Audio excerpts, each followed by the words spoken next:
what because adulting is hard is a project for me as a service back, is a raw, real approach to anxiety, to what sexual abuse healing looks like, what taking ownership of your own life looks like, and running a business and having being a mom and being a wife while doing it.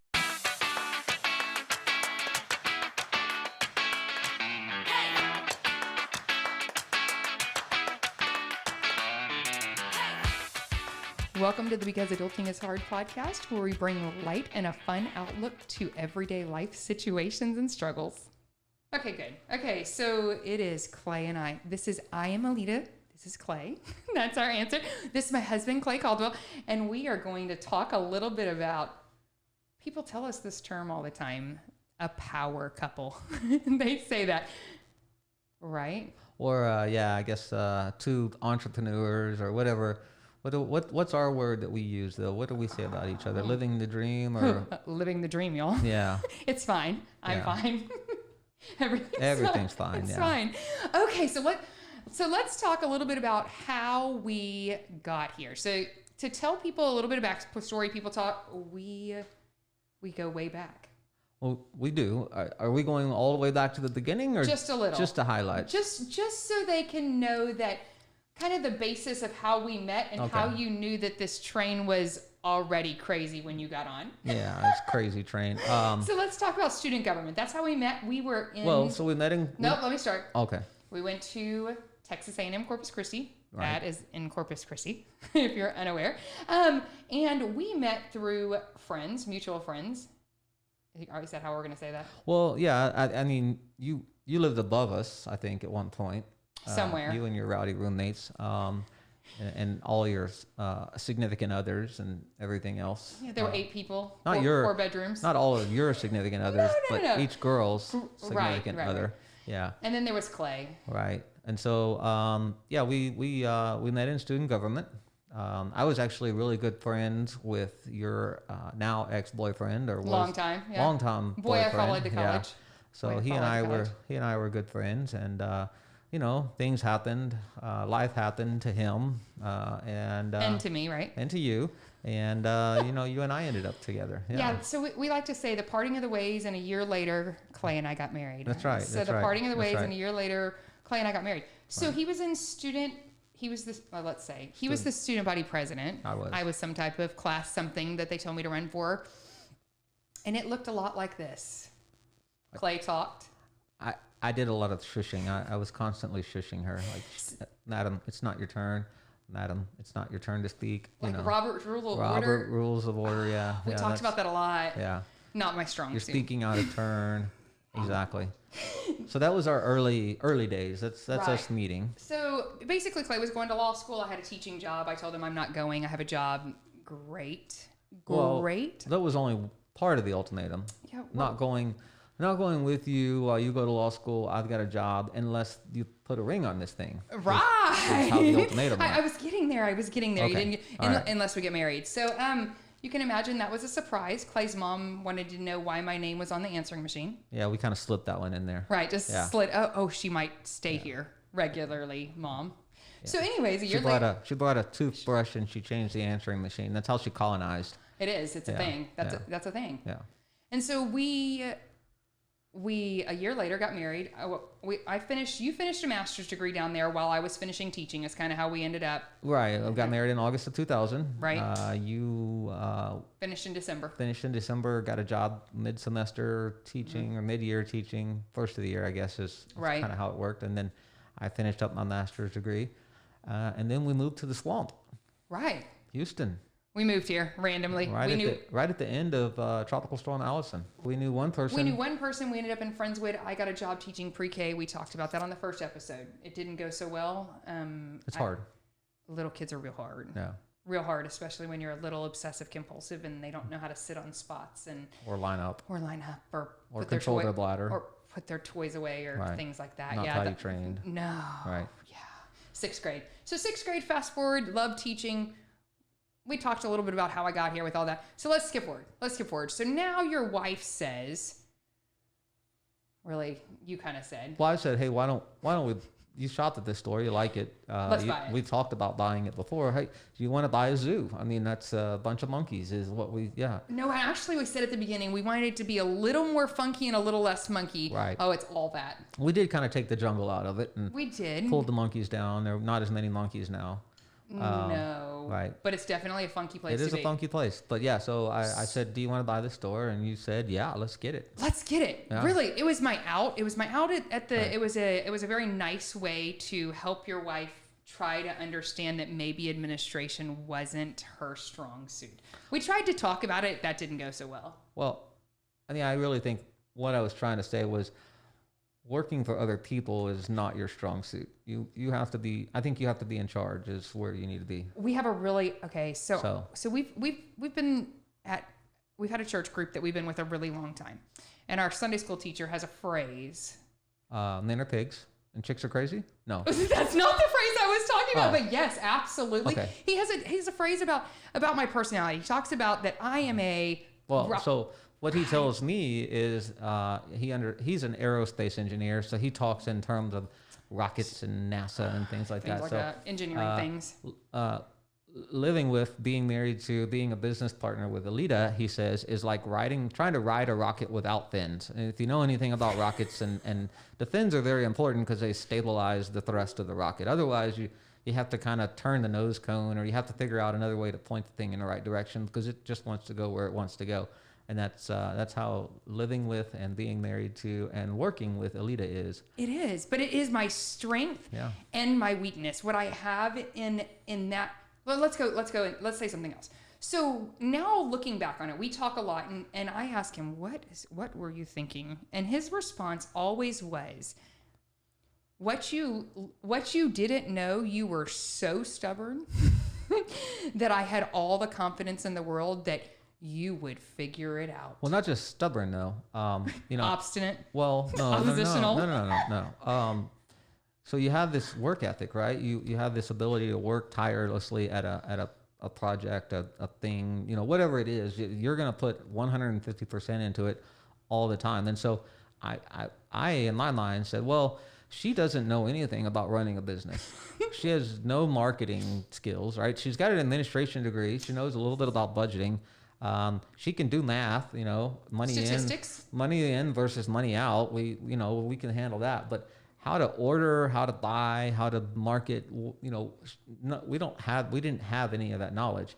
I just told myself, I know her well enough. I've lived with her long enough now to know, whatever knowledge she's lacking, she's going to make up for in hard work and sheer determination. She's going to literally grab this store and pick it up and put it on her shoulders and make it go where she wants it to go. Not always the easy way. Most often the hard way. Oh, Clay has a phrase. You can complicate a ball bearing. Yeah. I can. It is a thing. Yeah. And so I'm excited about this podcast because we're going to do more things like this where you get to see a little bit of insight into what that looks like, because we've come a long ways. I mean, from a business owner, even doing things like this, I was the last person to have social media. Remember? Yeah. No, I had to sign her up for her Facebook account. I had to say, hey, you really need a Facebook account. And I actually signed her up for a Facebook account. And then next thing I know, she's got a store Facebook account with 35,000 followers on it. So, but again, none of that was, we didn't have any training in Facebook or how to build a following or how to do any of this. It was literally just pure hard work all the time by her to get it to that point. So, and there's a lot, and to me, it is a lot. That is my strength. My team and the people that are with me are saints. That is how I am a success. My husband and my team, we put up with a lot. They do to chase a dream and to push like I want to push. We've been successful in it, and it is a very gratifying spot to be in, but a very humbling spot to be in when you look back and you see all of the things and even some of the wreckage that came along with working 18, 20-hour days with 2 young children and a husband and to chase a dream. Yeah, we would I mean, I would work my day job as a prosecutor in Brazoria County and come to the store in the evening. I'd bring the kids with me along with dinner and nap mats, and we would paint walls and move fixtures and rearrange things, and the kids would sleep on the floor, and we'd have dinner at the store, and we'd leave at 12, 1 o'clock in the morning and get up the next day and do it all again. So over and over and over. Yeah. And I mean, the things that our kids have seen and the things that we've done to get here is a really cool, it's a cool story, and it's kind of the reason that we're doing the podcast. So, well, and I think really the real reason we're getting into the podcast is now we've got this. We didn't know what we were doing with it even when we started, just because adulting is hard. Let's talk a little bit about that. I'd love to ask you a question. Can I ask Sure. you a question? Yeah. So my thought of how because adulting is hard is one perception. We've talked a little bit about that on here. Can I ask you what, from being married to this, what your interpretation of what this is? Well, so or how it came about. I guess I've heard you explain it now, so that kind of shades what I think about it. But before hearing that explanation, I didn't really know what you were doing with it, except that it was like a test project, if you will. We just, I don't know, this hashtag appeared out of the blue, right? Just created this hashtag, and then next thing I know, you're kind of sort of building a brand following, but I'm not really sure that in my mind that well, let's put it this way. You may have had an idea of where you were going with it, right? But from the that is a common theme in my life. From the outside looking in, I was like, I don't know what this chick's doing with this thing. I mean, it's cool. I mean, who has this sort of idea? I'm not this creative, but here she's got this thing. I don't know that she knows what she's doing with it. But again, I'm not going to worry a whole lot because she's going to work this thing until it sort of becomes something like almost like a diamond out of a piece of coal. If Alita can apply enough pressure and heat, eventually we get something. Yeah. You can. You so, can yeah. will it. So, you can will it in. So, and I think that part of what Clay, in the process of doing this and what I've learned about myself and done a lot of therapy to say is that a lot of emotional connection and I had a store that was struggling. We were in the day and time of Amazon. We are in the day and time. And for me, I'm a self-sabotager. And so I like to look at things and implode them when I don't think they're going to go my way. I don't think that's a fair characterization. I think I mean, if I look back at the story, I don't think you were trying to sabotage it or implode it.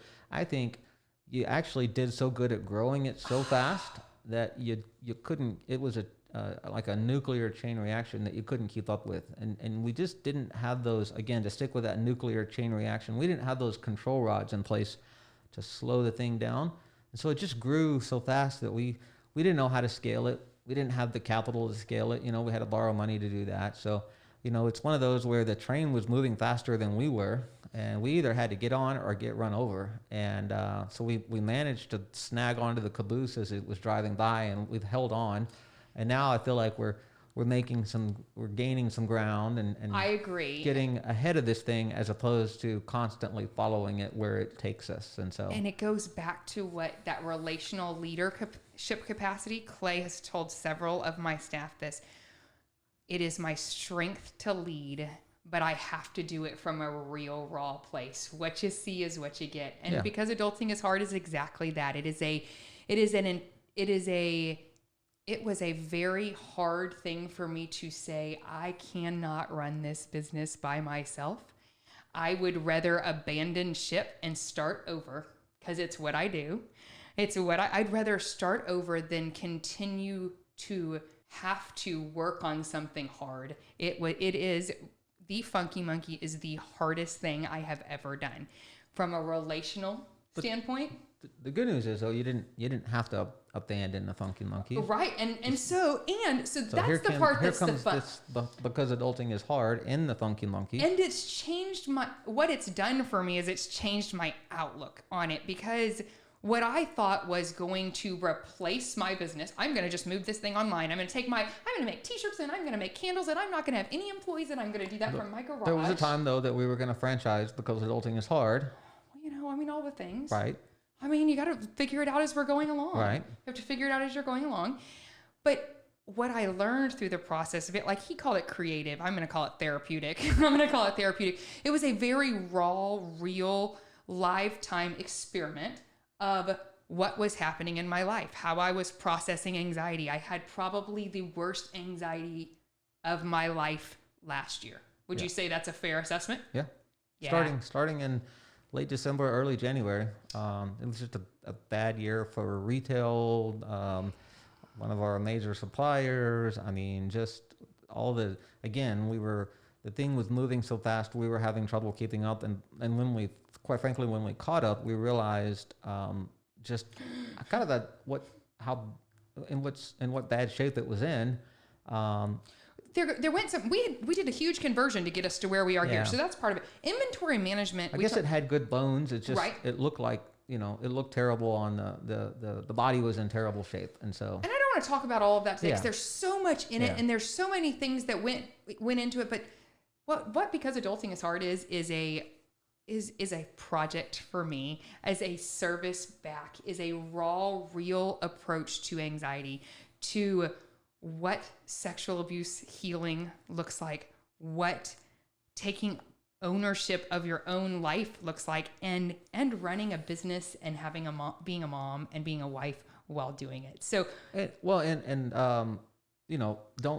so our listeners don't forget. I mean, like you said, running a business, and the purpose of the business at the end of the day is to make money to provide for our family, right? Right. So what I found that you want to do is you want to take, I think you're taking products that you're selling through this business under this brand, if you will. Correct. But you want them, you're not just selling anything.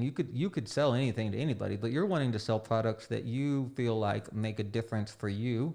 Correct. And will make a difference for other people in their lives. And so the t-shirts, it's sort of an inspirational thing. It has evolved too. Originally, the shirts were very dark. They were gray. They had. I was in a very, very dark. They had dark sayings on them. This spring is the first time I'm starting to see colored shirts with sometimes more positive outlooks and things like that on it. So in a lot of ways, we're looking into your mind through the t-shirts and through the products that you sell. And you're getting to see that, and that's why this is so insightful for me, because for the things we talk about, part of anxiety is processing that over and over and over and over again. So getting to hear his outside of just like that, we've done this together, that we've done really cool things together, and we've got a really cool brand that we're building, and I am so excited about where we're going and what we're going to get to keep talking about. We are going to talk about, I'm so excited about the next episode. Am I on that? You are. Okay. It's where it's like my superpower. How did I get to stay open? Yes. Okay. Right. We're going to talk about it. We're going to get to talk about. You mean the second time? I mean, there's been 2 or 3 of these times, but you're talking about the pandemic, right? That is a fair assessment, okay. Babe. Yes, we are talking about the pandemic because this next episode. Yes. All right.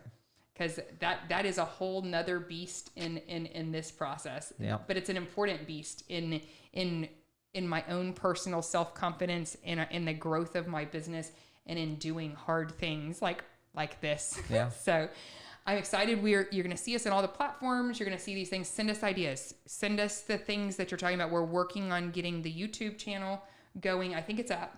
I believe so.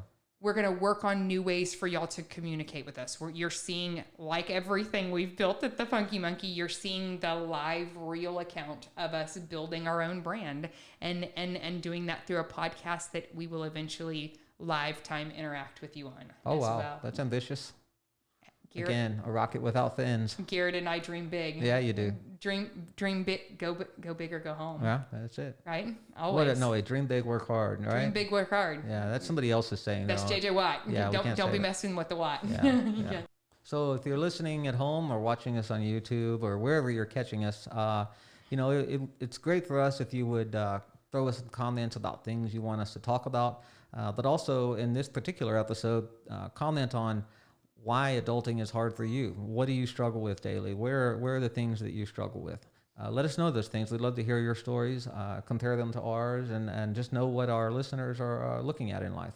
Absolutely. Thanks for listening, and don't forget to share this with someone that would benefit from this podcast. And remember to live happier, because adulting is hard.